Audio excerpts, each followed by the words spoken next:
সবাইকে এই চ্যানেলে স্বাগত। ইকোনমিক্স পড়ার শুরুটা হয় সেক্টরস অফ ইকোনমি দিয়ে, অর্থাৎ প্রাইমারি, সেকেন্ডারি, টার্সিয়ারি সেক্টর, এই জায়গাগুলো থেকে। তবে এর আগে ইকোনমিক্স সম্পর্কে একটা দুটো কথা একটুখানি বলে রাখি। প্রথমত, ইকোনমিক্স বা অর্থশাস্ত্র বলতে বোঝায় যে আমাদের কাছে যে রিসোর্স রয়েছে সেটাকে কাজে লাগিয়ে আমাদের ম্যাক্সিমাম ডিমান্ড কিভাবে পূরণ করা যায়। এখানে রিসোর্স বলতে আমাদের পৃথিবীতে যে সমস্ত সম্পদ রয়েছে সেটার কথা বলা হয়। এখন পৃথিবীতে সম্পদের পরিমাণ সীমিত, মানে লিমিটেড, আর আমাদের মানে মানুষের বা অন্যান্য প্রাণী বা উদ্ভিদের যে ডিমান্ড বা চাহিদা সেটা কিন্তু আনলিমিটেড। আমরা মানুষের কথাই যদি বলি, মানুষের চাহিদার কিন্তু শেষ হয় না। ফলে পৃথিবীর সীমিত সম্পদ দিয়ে মানুষের ম্যাক্সিমাম চাহিদা কিভাবে পূরণ করা যায় তারই স্টাডি হলো ইকোনমিক্স।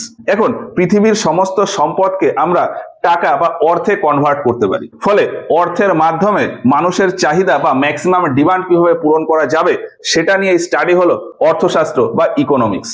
এখন কোনো একজন ব্যক্তি বা কোনো অর্গানাইজেশন বা কোনো দেশ তার সীমিত সম্পদকে ঠিকঠাকভাবে ইউটিলাইজ বা ব্যবহার করে যত বেশি চাহিদা পূরণ করতে পারে সেই দেশের ইকোনমি বা সেই কোম্পানির বা ওই ব্যক্তির ইকোনমি তত ভালো, এটা বলা হয়। ইকোনমিক্স একটা থিওরি যে সম্পদকে কিভাবে ব্যবহার করতে হয়, আর ওই তথ্য বা ওই থিওরিকে প্রয়োগ করে যে যত ভালোভাবে তার সম্পদকে ম্যানেজ করতে পারে তার ইকোনমি তত ভালো বলা হয়। ইকোনমিক্স আর ইকোনমি এই দুটো ওয়ার্ডের ভেতর এই হচ্ছে পার্থক্য। এবারে আসি ইকোনমির সেক্টর সম্পর্কে। যেমনটা বললাম যে চাহিদা পূরণের জন্য বেসিক যে জিনিসটা প্রয়োজন সেটা হলো অর্থ বা ওয়েলথ। এখন বিভিন্ন রকম কাজের মাধ্যমে এই অর্থকে উপার্জন করতে হয়। যে যে জায়গা থেকে এই অর্থ উপার্জন হয় বা ইনকাম হয় সেই জায়গাগুলোকে বলা হয় সেক্টর। এখন এই সেক্টরকে বিভিন্ন ভাবে ক্লাসিফাই করা যায়। যেমন নেচার বা প্রকৃতির দিক থেকে এই সেক্টরকে মেইন তিনটে ভাগে ভাগ করা যায়: প্রাইমারি সেক্টর, সেকেন্ডারি সেক্টর আর টার্সিয়ারি সেক্টর। তবে টার্সিয়ারি সেক্টরকে আরো অ্যাডভান্স করে আরো দুটো ক্যাটাগরিতে ভাগ করা হয়, সেটা হলো কোয়াটারনারি আর কুইনারি সেক্টর। নেচার বা প্রকৃতির বেসিসে ভাগ করা ছাড়াও আরো বিভিন্ন ভাবে এই সেক্টরকে ভাগ করা যায়। যেমন কাজের টার্মস ও কন্ডিশনের উপর বেস করে দুই ভাগে ভাগ করা যায়: অর্গানাইজ সেক্টর আর আনঅর্গানাইজড সেক্টর। আবার যেখান থেকে অর্থ উপার্জন হচ্ছে তার ওনারশিপ বা মালিকানার ভিত্তিতে আবার তিন ভাগে ভাগ করা যায়: প্রাইভেট সেক্টর, পাবলিক সেক্টর আর কোঅপারেটিভ সেক্টর। তো নেচারের ভিত্তিতে যেগুলো ভাগ করা যায় সেগুলো নিয়ে প্রথমে আলোচনা করি। কি বললাম? প্রাইমারি, সেকেন্ডারি, টার্সিয়ারি, আর আছে কোয়াটারনারি, কুইনারি। প্রথমে আসি প্রাইমারি সেক্টর সম্পর্কে। প্রাইমারি সেক্টর কোনগুলো? যেখানে অর্থ উপার্জন তো হবে। এখন কার অর্থ উপার্জন হবে? কোনো একজন ব্যক্তি বা কোনো অর্গানাইজেশন বা কোনো দেশ, যে কেউ এই কাজে ইনভলভ থাকতে পারে। আমি একজন ব্যক্তির হিসাবেই বলছি। কোনো একজন ব্যক্তি তার কাজ যদি ডাইরেক্ট নেচারের উপর ডিপেন্ডেন্ট হয় সেক্ষেত্রে তার কাজের ক্ষেত্রটাকে বলা হয় প্রাইমারি সেক্টর। কোনো ব্যক্তির উপার্জন প্রকৃতির সম্পদের উপর ডিপেন্ডেন্ট, যেমন কৃষি কাজ করা, পশুপালন, খননের কাজ, ফিশারি বা মাছ উৎপাদন, শিকার করা, এইগুলো সবই প্রকৃতির উপর নির্ভরশীল। আর এই ধরনের কাজে লেবার বা ব্যক্তি বেশি প্রয়োজন হয়, কিন্তু সেই তুলনায় ইনকাম বা অর্থের পরিমাণ খুব কম। এই প্রাইমারি সেক্টর বা প্রাথমিক ক্ষেত্রে যে সমস্ত লোকজন কাজ করে তাদেরকে বলা হয় রেড কলার ওয়ার্কার্স। এরপরে আসি সেকেন্ডারি সেক্টর সম্পর্কে। প্রাইমারি সেক্টরে যে সমস্ত জিনিসের প্রোডাকশন হলো সেটাকে মানুষ বা অন্য কোনো প্রাণী ও উদ্ভিদের কনজাম্পশনের উপযোগী করে তোলার জন্য যে কাজের প্রয়োজন হয় সেই কাজের সেক্টরটাকে বলা হয় সেকেন্ডারি সেক্টর। ব্যাপারটা হয়তো খুব একটা বুঝলাম না। আমাদের যে চাহিদা বা ডিমান্ড থাকে সেটা নর্মালি কোনো প্রোডাক্টের ডিমান্ড থাকে। এখন ইকোনমিক্সের ভাষায় এই প্রোডাক্ট দুই রকমের হয়: গুডস অথবা সার্ভিস। কোনো একটা প্রোডাক্ট যেটাকে আমরা হাত দিয়ে ধরতে পারি, স্পর্শ করতে পারি, সেটাকে বলা হয় গুডস। আর যেটাকে আমরা ধরতে পারি না, স্পর্শ করতে পারি না, শুধুমাত্র মানসিকভাবে আমরা ফিল নিতে পারি, সেগুলিকে বলা হয় সার্ভিস। যেমন আমার হয়তো এখন একটা ডিমান্ড হলো যে আমি একটা ফাস্ট ফুড খেতে চাই। এখন এই ফাস্ট ফুড খাওয়ার জন্য আমি একটা 5 স্টার রেস্টুরেন্টে গেলাম। সেখানে গিয়ে আমাকে কোনো একটা ফাস্ট ফুড দিল, সেটাকে আমি কনজিউম করলাম। তো ওই খাবারটাকে আমি ছুতে পারলাম, খেতে পারলাম, আমি নিজে ফিল নিতে পারলাম। এখানে আমার যে ডিমান্ডটা পূরণ হলো সেটা গুডস এর ডিমান্ড পূরণ হলো। আর এর সাথে সাথে আমার কিন্তু সার্ভিসের ডিমান্ডও পূরণ হয়ে গেল। আমি যে 5 স্টার একটা রেস্টুরেন্টে গেলাম সেখানের এনভায়রনমেন্ট দেখে আমি মেন্টালি খুবই স্যাটিসফাই হয়ে গেলাম। তার মানে আমার মেন্টালি যে ডিমান্ডটা ছিল সেটাও পূরণ হয়ে গেল। ওই এনভায়রনমেন্টের যে ফিল নেওয়া সেটা হলো সার্ভিস। তো যাই হোক, আমরা এই যে কনজিউম করি যে কোনো প্রোডাক্টের কনজাম্পশন, এই কনজাম্পশন করার আগে পর্যন্ত আর সেটা তৈরি হওয়া পর্যন্ত এর মাঝখানে যে কাজগুলো হয় সেগুলোকে বলা হয় সেকেন্ডারি সেক্টর। আমি আরেকটা এক্সাম্পল দিই। ধরলাম আমি মিষ্টি খেতে চাই, তাহলে আমি মিষ্টির দোকানে যাব, এক পিস মিষ্টি নেব, সেটা খেয়ে নেবো, এইটা হয়ে গেল। এখন আমি যদি এই মিষ্টি তৈরি করার পেছনে যাই, মিষ্টি তৈরি করার জন্য মেইন যেটা প্রয়োজন সেটা হলো ময়দা, চিনি, দুধ এবং আরো অন্যান্য বিভিন্ন জিনিস। এখন এই ময়দা এলো কোথা থেকে? ময়দা আসবে গম থেকে, দুধ নর্মালি গরুর থেকে পাওয়াই যাবে, আর চিনি আসবে ধরলাম আখ থেকে। এখন আখের প্রোডাকশনটা নেচারের উপর ডিপেন্ডেন্ট, ফলে আখ তৈরি হওয়া পর্যন্ত প্রাইমারি সেক্টর। ওই যে আটা বা ময়দাটা পেলাম গম থেকে, ওই গম তৈরি হওয়া পর্যন্ত প্রাইমারি সেক্টর। এখন এই যে গম আর আখ রয়েছে, গম থেকে আটা তৈরি করা আর আখ থেকে চিনি তৈরি করা, এই যে কাজগুলো, এই কাজগুলোকে বলা হয় সেকেন্ডারি সেক্টরের কাজ। এই সেকেন্ডারি সেক্টরে অনেকগুলো লেভেল থাকতে পারে। যেমন ওই যে বললাম যে গম থেকে আটা তৈরি হলো, এটা একটা লেভেল। অন্যদিকে আখ থেকে চিনি তৈরি হলো, এটাও ওই সেম লেভেল। এখন ওই আটা বা ময়দা তার সাথে দুধ আর চিনি মিশিয়ে ফাইনালি একটা মিষ্টি তৈরি করা, এখানেও কিন্তু একটা কাজের জায়গা রয়েছে, এটাও সেকেন্ডারি সেক্টরের ভেতর পড়ে। তো এই মিষ্টির ক্ষেত্রে দেখলাম যে আমার দুটো সেকেন্ডারি সেক্টরের লেভেল রয়েছে, এইরকম বিভিন্ন লেভেল সেকেন্ডারি সেক্টরে থাকতে পারে। তো এই সেকেন্ডারি সেক্টরকে ম্যানুফ্যাকচারিং সেক্টরও বলা হয়, এটাকে প্রোডাকশন সেক্টর, রিপেয়ারিং সেক্টর, এইসব বিভিন্ন নামেও ডাকা হয়। এখন ওই যে মিষ্টিটা তৈরি হয়ে গেল, মিষ্টিটা হলো ফাইনাল প্রোডাক্ট। এবার এই ফাইনাল প্রোডাক্টটাকে কোনো একজন কনজিউমারের কাছে পৌঁছে দেওয়ার জন্য যে কাজ, সেটাকে বলা হয় টারশিয়ারি সেক্টর। একটুখানি বুঝিয়ে বলে, মিষ্টিটা দোকানে রয়েছে, সেই দোকান থেকে কোনো একজন কনজিউমারের হাতে দেওয়া, এটাকে বলা হয় টারশিয়ারি সেক্টর। এখানে একজন ব্যক্তি ওই মিষ্টিটাকে একজন ব্যক্তির হাতে দিল, এটা তার সার্ভিস। এখানে কিন্তু ওই ব্যক্তি কোনো প্রোডাকশন করলো না, নেচারের সাথে তার কোনো কন্ট্যাক্ট নেই, সে শুধু একজন কনজিউমারকে তার সার্ভিসটা দিল। এই জন্য তার যে সেক্টর, সেটাকে বলা হয় টারশিয়ারি সেক্টর বা সার্ভিস সেক্টর। সেকেন্ডারি সেক্টর সম্পর্কে আরেকটা বিষয় বলি। টেকনিক্যালি এই সেকেন্ডারি সেক্টর কি বলে? Secondary sector is a sector where transformation of র material into more valuable product is happen. কোনো একটা প্রোডাক্ট যার কোনো ভ্যালু রয়েছে, সেই প্রোডাক্টে আরো বেশি ভ্যালু অ্যাড করার যে সেক্টর বা কাজ, সেগুলোকেই বলা হয় সেকেন্ডারি সেক্টর বা ম্যানুফ্যাকচারিং সেক্টর। এখানে ভ্যালু অ্যাডের বিষয়টা কি? ধরলাম গরু দুধ দিচ্ছে, তাহলে গরুর থেকে দুধ পাওয়া, সেটা প্রাইমারি সেক্টরের কাজ। এখন ওই দুধের কিছুটা ভ্যালু থাকবে। আমি ধরলাম এখানে দুধ রইল, দুধ আমার 1 লিটার দুধ, তো 1 লিটার দুধের আমি ধরে নিলাম ভ্যালু হচ্ছে 50 টাকা। গরুর থেকে আমি যে 1 লিটার দুধ পেলাম, ধরে নিলাম সেই দুধের ভ্যালুটা 50 টাকা। এখন এই দুধ, 1 কিলো দুধ থেকে হয়তো দই তৈরি করা হলো, 1 কিলো দুধ থেকে যে পরিমাণ দই তৈরি করা হলো, সেই দইয়ের ভ্যালু হয়তো 150 টাকা। আমি ধরে নিলাম, আমার কিন্তু ভেতরে যে প্রোডাক্ট ছিল দইতেও, ভেতরে সেই প্রোডাক্টই রয়েছে, শুধুমাত্র ভ্যালু অ্যাড হয়ে গেল। তো এই যে ভ্যালু অ্যাড করার যে সেক্টর, সেই সেক্টরটাকেই বলা হচ্ছে সেকেন্ডারি সেক্টর। আর একটা এক্সাম্পল দিই। খনন করে আমরা লোহা উৎপাদন করি, তো মাটি থেকে যে লোহা তোলা হয়, সেটা প্রাইমারি সেক্টরের ভেতর পড়ে। কোনো একটা কোম্পানি হয়তো লোহা তুললো, 10 টন লোহা তুললো, আমি বোঝার জন্য ধরে নিলাম এই 10 টন লোহার ভ্যালু হচ্ছে 10,000 টাকা। 10 টন লোহার ভ্যালু 10,000 টাকা। এখন এই 10 টন লোহা থেকে আমার কিছু না কিছু তৈরি হবে, হয়তো রড তৈরি হলো বা লোহার বার তৈরি হলো, তো সেই বারের ভ্যালু হয়ে যাবে কত? এই 10,000 টাকার লোহা দিয়ে যে বার তৈরি হলো, সেই বারের তখন ভ্যালু হয়ে যাবে ধরলাম 50,000 টাকা। তো লোহার ভেতরেও লোহার মেটেরিয়াল ছিল, এই লোহার যে বার, তার ভেতরেও কিন্তু লোহার মেটেরিয়াল রয়েছে, শুধুমাত্র ভ্যালু বেড়ে গেল। এখন এই লোহার বার দিয়ে কোনো হয়তো ফার্নিচার তৈরি হলো, 50,000 টাকার যে লোহার বার গুলো ছিল, সেইগুলো দিয়ে যতগুলো ফার্নিচার তৈরি হলো, তার হয়তো টোটাল প্রাইস হয়তো হয়ে গেল 2.5 লাখ টাকা। তাহলে এই যে শুধু লোহা থেকে ফার্নিচার পর্যন্ত বিভিন্ন ভ্যালু অ্যাড হলো, এই যে কাজ, এই কাজগুলোর সেক্টরগুলোকেই বলা হয় সেকেন্ডারি সেক্টর বা ম্যানুফ্যাকচারিং সেক্টর।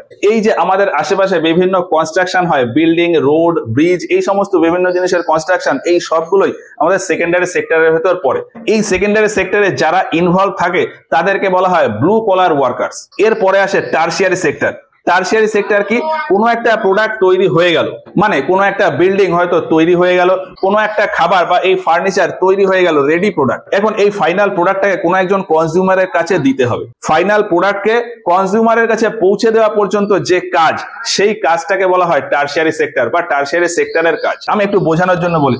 ফার্নিচার তৈরি হয়ে গেল, ফার্নিচার কোথায় থাকবে? এবার কোনো একটা শোরুমে থাকবে। এখন ওই শোরুমে থাকলে তো হবে না, আমার যদি একটা ফার্নিচারের প্রয়োজন হয়, তাহলে আমি ওই শোরুমে যাব, শোরুমে শোরুমে গিয়ে ওখানে যে সমস্ত লোকজন রয়েছে তাদের কাছ থেকে আমি কিনে ফার্নিচারটা বাড়িতে নিয়ে আসবো। তাহলে ওই ফার্নিচার বিক্রি করার জন্য যে সমস্ত লোকজন রয়েছে সেটাও একটা কাজের সেক্টর, সেই সেক্টরটাকে বলা হয় টারশিয়ারি সেক্টর। কোনো একটা বিল্ডিং তৈরি হলো, কোনো একটা ফ্ল্যাট তৈরি হলো, আমি হয়তো ওই ফ্ল্যাটে একটা রুম নেব, তাহলে আমি যার কাছে যাব, যে আমাকে বিক্রি করবে, বিভিন্ন কাজবাজ করে দেবে, সেটা হলো তার টারশিয়ারি সেক্টরের কাজ। ফাইনাল একটা প্রোডাক্টকে কনজিউমারের কাছে পৌঁছে দেওয়ার জন্য মাঝখানে যে সমস্ত কাজ রয়েছে সেই সমস্ত কাজের সেক্টরকে বলা হয় টারশিয়ারি সেক্টর।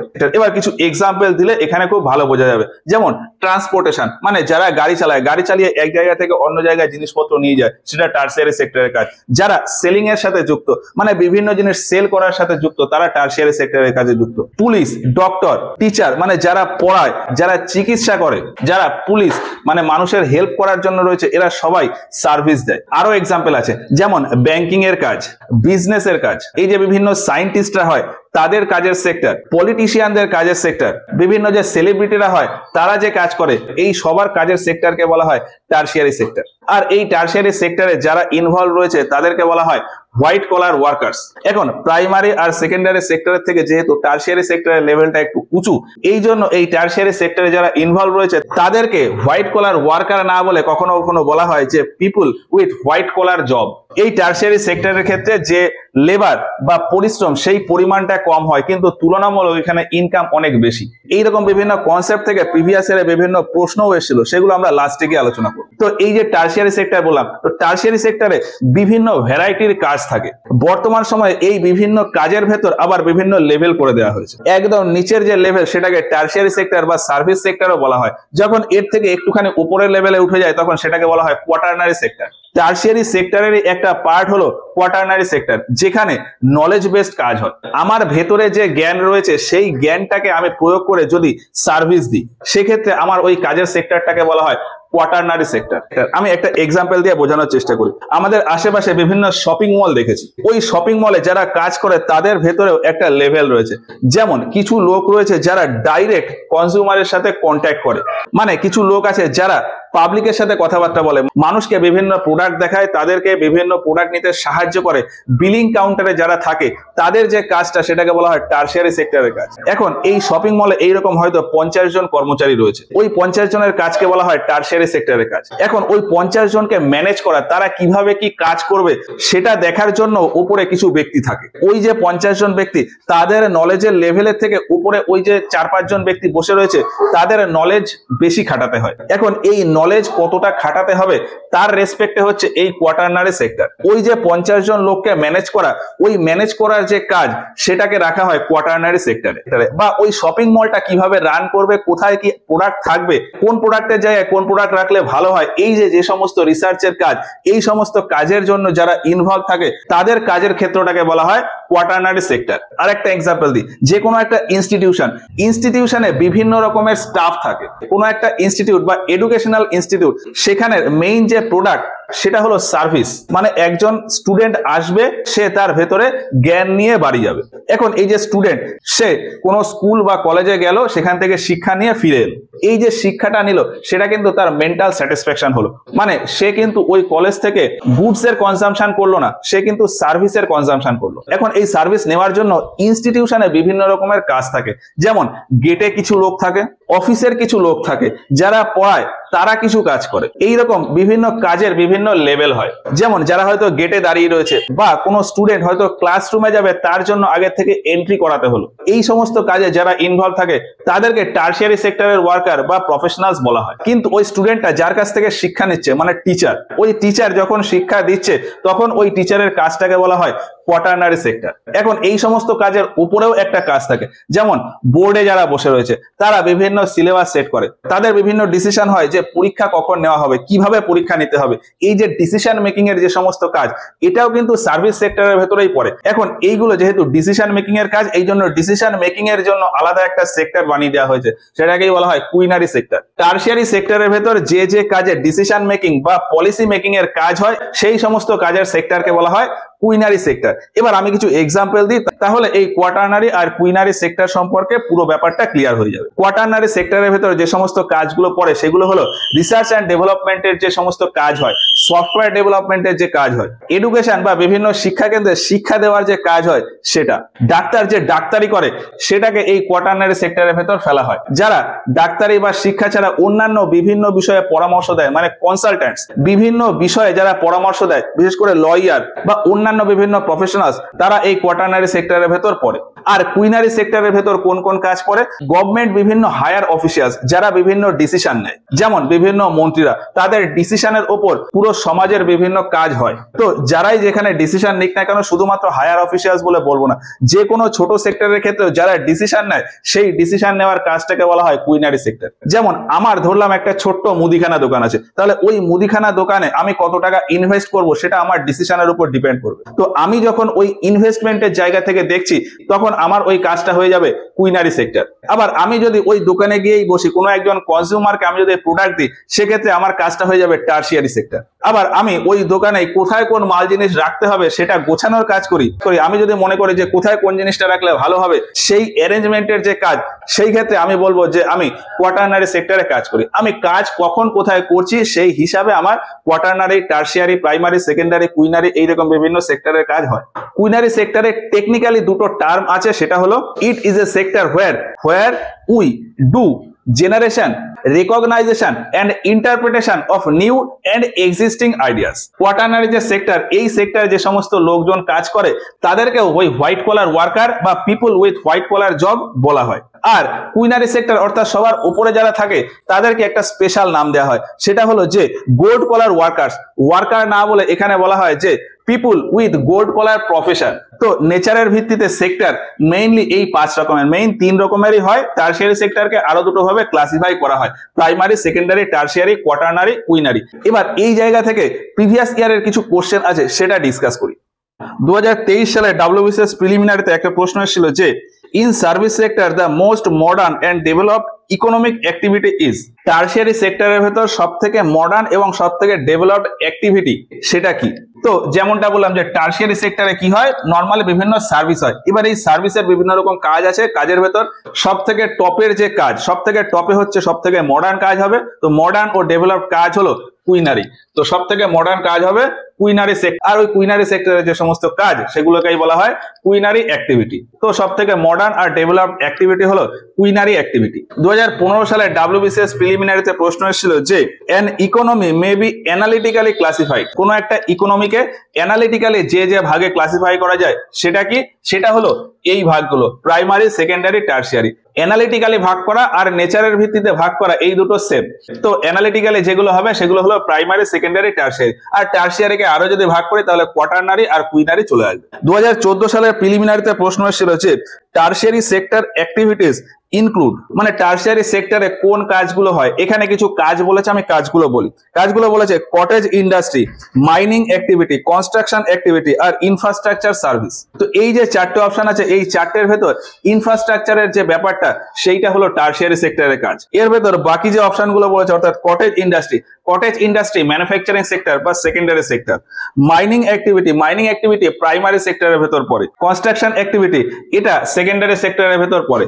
আর ইনফ্রাস্ট্রাকচার সেটা আসে টারশিয়ারি সেক্টরে। 2013 সালের প্রিলিমিনারিতে প্রশ্ন এসেছিল যে share of sector in India's GDP is highest in, বলে এখানে 4টে অপশন ছিল, agricultural sector, industrial sector, service sector, foreign trade sector. তো এই সেক্টরগুলোর ভেতর ইন্ডিয়ার জিডিপিতে সব থেকে বেশি কন্ট্রিবিউট করে হলো সার্ভিস সেক্টর। আমরা এখানে একটা ডেটার টেবিল করেছি। এই টেবিলে ভারতের 1950 সালে জিডিপিতে কন্ট্রিবিউশন আর 2020 সালে জিডিপিতে কন্ট্রিবিউশন তার একটা ডেটা রয়েছে। আমরা দুটো ডেটা নিয়েছি, একটা হলো যে ভারতের মানুষজনের কত পার্সেন্ট কোন সেক্টরে কাজ করে, আর ভারতের জিডিপির কত পার্সেন্ট কোন সেক্টর থেকে আসে। প্রথমে 1950 সালে যদি আমি জিডিপি দেখি আর 2020 সালে জিডিপি দেখি, প্রাইমারি সেক্টরে 1950 সালে 55% মতো প্রাইমারি সেক্টর থেকে আসতো, কিন্তু বর্তমানে ভারতের জিডিপির ক্ষেত্রে যদি দেখা হয় মোটামুটি 18% মতো প্রাইমারি সেক্টর থেকে আসে।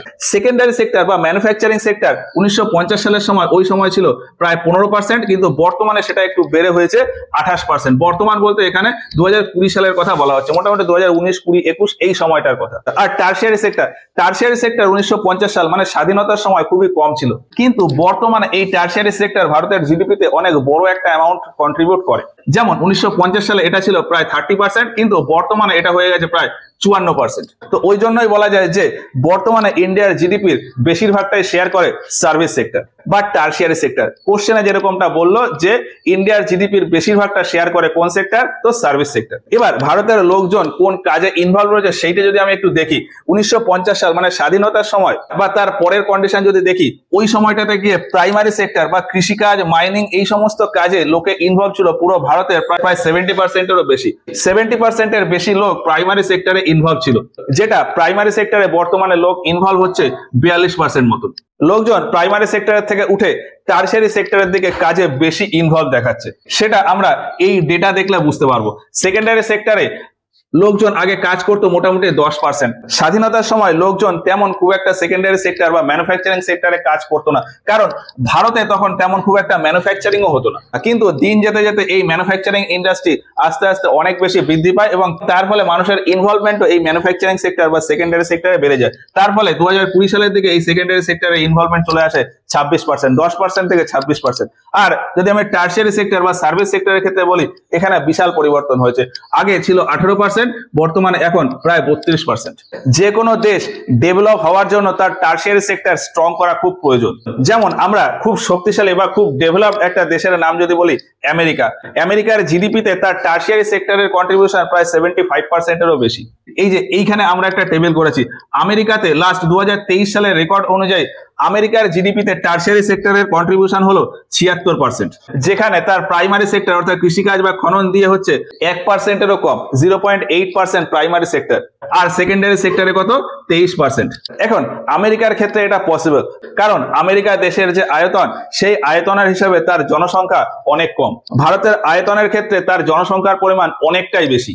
ফলে এখানে যদি আমার চাওয়া হয় যে প্রাইমারি সেক্টরের জিডিপি কন্ট্রিবিউশন কমিয়ে দেবো, সার্ভিস সেক্টর বাড়াবো, তাহলে কিন্তু হবে না। ভারতের মতো দেশে ডেভেলপ করতে হলে তিনটে সেক্টরকে একসাথে নিয়ে এগোতে হবে। প্রাইমারি, সেকেন্ডারি, টারশিয়ারি তিনটে সেক্টরই স্ট্রং করতে হবে। টারশিয়ারি একটু বেশি হলো, তার থেকে একটু কম হলো সেকেন্ডারি, এবং প্রাইমারি আরো কম হলো, কিন্তু প্রাইমারিকে স্ট্রং করতে হবে। যেমন ভারতের মতন জনসংখ্যা হলো চায়নাও কিন্তু যথেষ্ট ডেভেলপ। চায়নার ক্ষেত্রে আমি যদি কন্ট্রিবিউশনটা দেখি, চায়নার জিডিপিতে প্রাইমারি সেক্টর কন্ট্রিবিউট করে 7% মতো, টারশিয়ারি সেক্টর কন্ট্রিবিউট করে 57%, আর ম্যানুফ্যাকচারিং অনেকটাই বেশি, প্রায় 36%। ম্যানুফ্যাকচারিং ইন্ডাস্ট্রি বা সেকেন্ডারি সেক্টর যদি স্ট্রং না হয়, সেখানে ডেভেলপ হওয়া খুব মুশকিল। ভারতের ক্ষেত্রে যদি বলি, ভারতের ক্ষেত্রে সেকেন্ডারি সেক্টরের কন্ট্রিবিউশনটা মোটামুটি ভালোই আছে, এই জন্যই ভারত আস্তে আস্তে ডেভেলপ কান্ট্রি হিসাবে প্রকাশ পাচ্ছে। তো যাই হোক, 2017 সালে WBCS প্রিলিমিনারিতে আরেকটা প্রশ্ন এসেছিল যে more than 50% of the working population in India depends on which sector. 50%-এরও বেশি পপুলেশন ভারতে কোন সেক্টরের সাথে যুক্ত? এটা 2017 প্রশ্ন। 2017 সালের প্রশ্ন মানে 2015-16 সালের দিকে এই ডেটাটা চেয়েছে। তো 15-16 সালের দিকে ভারতে সব থেকে বেশি লোক যে সেক্টরে কাজ করতো সেটা হলো প্রাইমারি সেক্টর। 2020 সালে রেকর্ড বলে প্রায় 42%, কিন্তু 2014-15 সাল সেই সময় 52% মতন ছিল। এই জন্যই এই প্রশ্নের উত্তর হিসাবে যে মোর দ্যান 50% বা 50%-এর থেকে বেশি লোকজন ভারতের যে সেক্টরে ইনভলভ রয়েছে সেটা হলো প্রাইমারি সেক্টর। তো এই হচ্ছে বিভিন্ন টাইপের সেক্টর। এবার এই সেক্টর সম্পর্কে আরো বিভিন্ন কিছু আছে, যেমন organise sector, unorganise sector, public sector, private sector, cooperative sector. এগুলো নিয়ে আমরা এর পরের ক্লাসে গিয়ে আলোচনা করব।